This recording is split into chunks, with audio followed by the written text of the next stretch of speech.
En el mundo existe mucho sufrimiento. Ninguno de nosotros puede decir que alguna vez en su vida no ha tenido que afrontar el dolor. Vemos que muchas personas alrededor también pasan distintos modos de calamidad, distintos modos de conflicto, pero el sufrimiento más fuerte de llevar es el propio. Hemos sido creados por el amor y hemos sido creados para amar, pero también desde nuestra propia historia, circunstancias que nos marcan en la relación con nuestros padres y las personas que están a nuestro lado, nos hacen darnos cuenta que también nos ha faltado algo.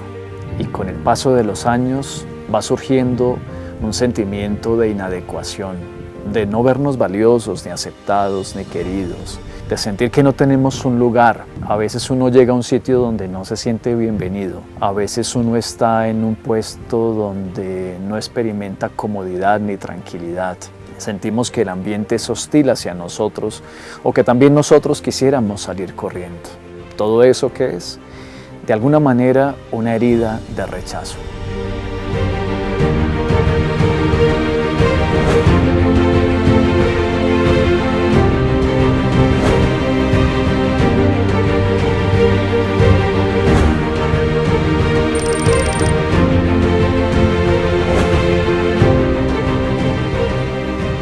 El rechazo es una de las heridas que más nos pueden marcar en nuestra humanidad. Se experimenta desde el nacimiento y los primeros años de vida y está muy unido a nuestra propia madre. En 3 momentos quisiera compartirles a ustedes primero cómo surge esta herida, después cómo se manifiesta en la actualidad y tercero cómo podremos hacer un camino también espiritual de integración para que esa herida se vaya sanando en nosotros. Lo primero es que esta herida surge desde el mismo momento de nuestra concepción, en el que nuestra madre se siente angustiada, tiene preocupación quizá por su salud, quizá está afrontando ella misma un rechazo, un duelo, una separación, no se siente totalmente plena y satisfecha.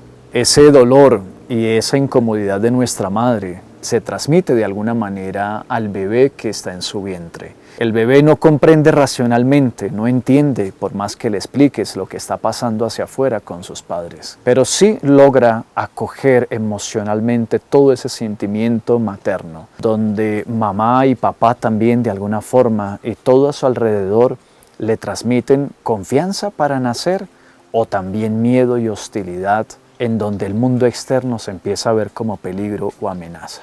Así surge esta herida y hace que en nosotros se vaya forjando una formulación muy importante. No quiero estar contigo. De esta manera se entiende el rechazo o no querer estar. Y no quiero estar con la persona porque no la siento importante, ni valiosa, ni adecuada, ni significativa en este momento para mi vida. Esta formulación del rechazo también provoca pensamientos recurrentes de no valgo, no merezco, no existo, mejor pasar desapercibido, mejor que nadie se dé cuenta de mí ni de que yo estoy, etc. Pues bien, así surge esta herida, dado que el bebé no entiende con muchas razones que podamos darle, sí absorbe emocionalmente todo lo que está en su ambiente externo. De ahí que sentirá ese dolor y ese sufrimiento al entrar en contacto con los demás y a medida que va creciendo prefiere mejor pasar de incógnito, huir y rechazar nuevamente. En segundo lugar, ¿cómo se manifiesta esta herida ahora, especialmente en nuestra etapa adulta? Las personas que viven esa experiencia del rechazo van desarrollando como una fobia hacia todo el ambiente y al entorno y prefieren evitar el contacto, sobre todo porque han sentido también ellos esa experiencia del rechazo. Cuando uno nace en una familia donde uno o sus 2 padres también vivieron el rechazo, puede haber por lo menos 2 características. Los padres son muy sobreprotectores. La sobreprotección también es una forma de rechazo, para evitar que ese niño o la niña sufra algo muy fuerte en el ambiente externo. Y cuidarlo excesivamente es la transmisión de la idea de que van a necesitar siempre de sus padres. Y es una forma de rechazar todo lo que hay hacia afuera, posibilidades, oportunidades de vivir, etc. Un padre sobreprotector lo que le enseña a sus hijos es el miedo a enfrentar la vida, el miedo a entender que también en el mundo hay dificultades, tensiones, que no podemos liberarnos por más que queramos de ellas. De ahí que en este segundo momento, en nuestra etapa adulta, el rechazo se manifiesta por lo menos de 3 modos. El primero, rechazando nuevamente personas que surgen en el camino. Se rechaza una amistad, una pareja, pero también nos rechazamos a nosotros. Rechazamos nuestras cualidades, nuestros talentos, nos sentimos no valiosos, rechazamos el derecho a ser parte de algo, rechazamos nuestra necesidad de ser vistos, el derecho a ser importantes. También podemos decir que se manifiesta huyendo. Una persona rechazada, ¿qué hace? Correr inmediatamente, huye de posibilidades y oportunidades en su vida, empieza un trabajo y no lo termina, comienza una carrera y luego huye también, evita un compromiso de pareja, de comunidad, de vida consagrada, de vocación. Parece que nos da mucho temor asumir decisiones para siempre y lo mejor y la solución más práctica será siempre huir antes que volver a experimentar ese rechazo. Y otra manifestación quizá más delicada y preocupante que vemos en nuestro mundo actual es autolesionarse. La persona que ha experimentado el rechazo se comienza a hacer daño a sí misma, con pensamientos de daño propio. No valgo, no sirvo, no merezco, no soy importante. Y como mi vida no vale mucho, como nadie me tiene en cuenta, como lo mío queda desplazado en un segundo lugar, pues la solución más fácil puede ser incluso no existir. Y esta es una de las razones por las que muchos encuentran como una posibilidad más tranquila para evitar el sufrimiento, el suicidio. Qué realidad tan dura y tan cruel que ninguno de nosotros puede juzgar, pero no sabemos todos los motivos tan fuertes que llevan a alguien a tomar esta decisión tan nefasta.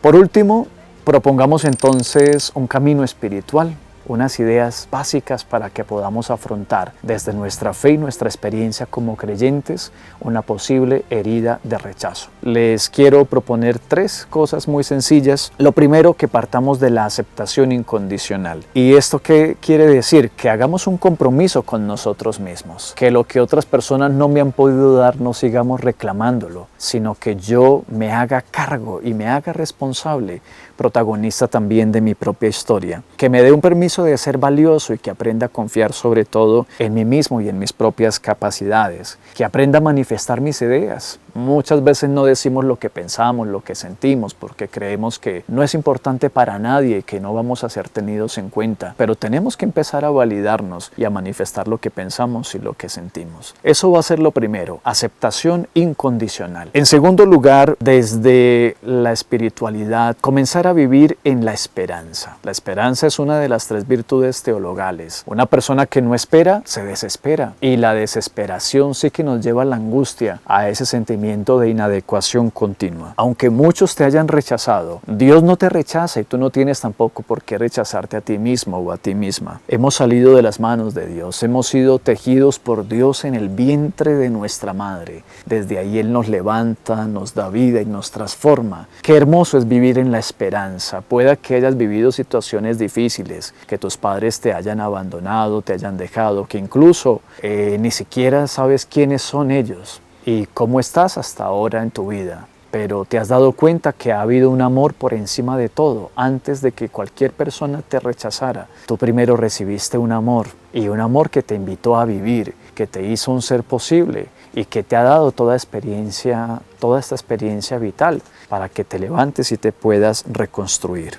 Y por último, después de una aceptación incondicional, después de vivir en la esperanza, aprender a pertenecer. Perteneciendo se comienza a sanar nuestra experiencia de rechazo, porque el rechazo uno lo experimenta como un no pertenecer y no hacer parte de nada. Aprendiendo a pertenecer es dándome también un permiso de sentirme más a gusto con mi familia, en mi trabajo, en mi comunidad, en el núcleo social donde estoy. Aunque veamos defectos que quizá nos escandalizan, situaciones que parecen muy duras hacia nosotros, experimentando la pertenencia hace que yo diga, cuento aquí con algo, alguien cuenta conmigo, lo mío tiene un valor y todos hacemos parte de un todo. Que Dios nos siga ayudando a sanar esta herida del rechazo. Si tú te sientes rechazado, rechazada, no tengas miedo, afronta esta herida de tu propia historia y date cuenta que tienes infinitas posibilidades de comenzar ahora mismo un camino de esperanza, un camino de salvación y especialmente de sentido,